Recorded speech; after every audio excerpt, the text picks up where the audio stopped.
The Ukrainian Ambassador to the UK, Vadym Prystaiko. Hello to you, Mr. Ambassador. Thank you for joining us. What did you make of this morning's events? No, I actually feel sorry for Russians, for they're still going through the same repetition of these lies and propaganda. And sooner or later, they will have to open up their minds and see the reality. And the reality is that the only Nazi state is Russia right now. The only criminal leader is Russian leader now.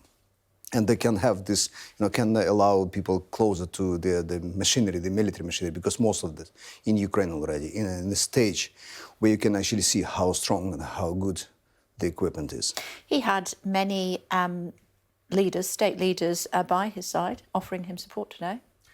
Not that many as he used to have. And very unfortunately, he doesn't have anybody who was on his side at the time of war. This is just remnants of Soviet Union.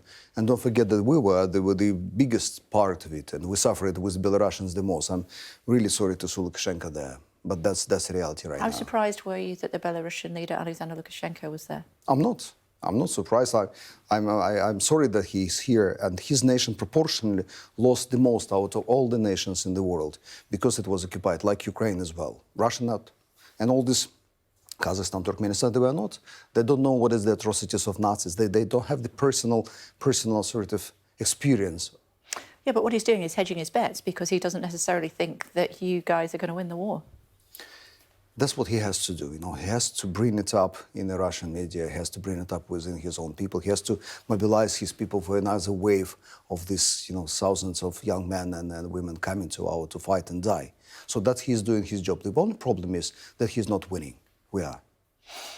We've seen a significant number of missiles launched in your general direction, your country's general direction, over the weekend. People have died. Civilians, I should say. Obviously, sadly, people on the battlefield dying all the time, but civilians have died. This is interesting. You're right. When you send in a secret day of victory, our common victory, you're sending rockets against one of your allies and a close nation, brothers and sisters. Yes, you're right, but with your assistance, we managed to kill 26 out of 28 rockets being sent this day, and the day before 35 out of 35. So we are trying our best to protect our civilians, and we're actually achieving great success. So you don't need our fighter jets? We need fighter jets because we can't reach those ones, the planes which are sending bombs from the Russian territory. They are safely hiding, behind the official border, and they're launching their rockets. This is our biggest problem. We can't do much against these dumb drones, the bombs being updated to glide a bit, 50 kilometers, 60 kilometers to the nearest towns. This is the biggest challenge right now. Why did Ukraine try to assassinate President Putin last week? We did not. He says you did. Yeah, I know. He's saying many things. Who do you think did? I don't believe that this is the way to how to assassinate somebody in a bunker, and we know how to build bunkers. Look at it, we have bunkers in Ukraine. I had my Ministry of Foreign Affairs, deep bunker, even nuclear, it can withstand even nuclear strike. You're not sending one drone against huge building in the Kremlin to kill somebody. I believe that's a stance to mobilize people just before the 8th or 9th of May, whatever he is celebrating. What's happening with the grain deal? Green Deal is needed not to us that much, but to hundreds of millions of people around the globe who believe they are feeding around 400 million people, mostly in Africa, Asia, and Latin America. And Putin is playing because he's telling them that because of the West, of the sanctions against Russian grain, they can have bread on their plate, which is not true. We have in abundance. That's why they're not allowing. And they're waiting until price will rise, so he will cover some of the losses from the sanctions as well. So what needs to happen in order for the grain deal to continue on? As we know, just looking actually at pictures of Odessa, maybe you can see on the screen as we're talking to you, and that is the port that much of the grain would go through. If that grain does not get to countries, particularly in Africa, people will starve. What can you do to make it happen? First of all, people will starve. Then we don't have storage where to put the new harvest, and it will come. We are exporting on a level of close to 100 million tons. This is lots and lots of grains. You have to put it somewhere. So he understands that. That's why he is cutting this, deal. What have to happen? Easiest way is that we win and restore the normality in the trade around the globe and the political life. But it's not happening anytime soon. So what we have to do, we have to find other ways like that. We have to call them dry ports, which is more or less the other ways of exporting through the trains, through the But that trucks, can't carry everything. anywhere near enough. No, Right. we'll need another 4 years to, if we replace by trains, these ships, great ships.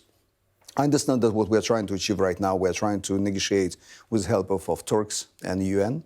It's not working perfectly each and every time, but this is important. That's why we're still in these negotiations. What's happening to your spring offensive? We were promised it, and we don't seem to have seen much of it. That's because we are not Russian. We are trying to prepare ourselves.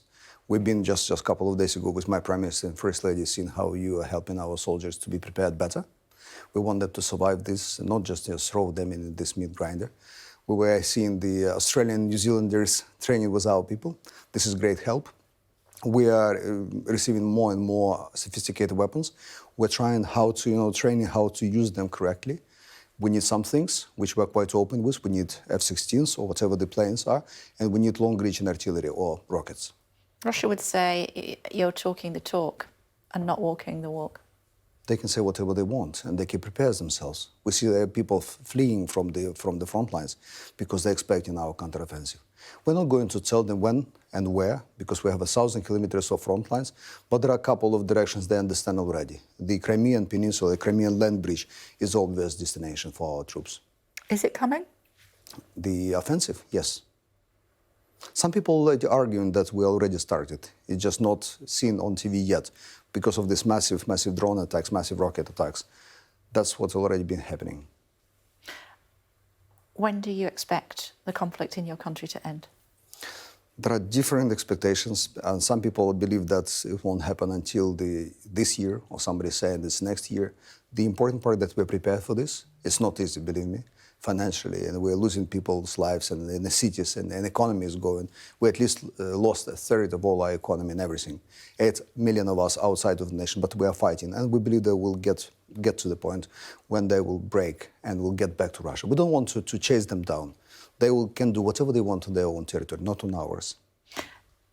Looking at the Victory Day parade, finally, where we started today, there is much resolution amongst those young men who want to come and fight you. Listen, I remember myself. I was 21 years old when Soviet Union collapsed. I was watching TV the same way and expecting that all of us will go and die against the capitalists in our last fight. All of this stuff. That's what happens when you, after 70, 80, 90 years old, are still living in the same part. And the Soviet Union collapsed, we Ukrainians start to understand, open up for the world, and understood who were fighting with whom. What was the tragedy of German people?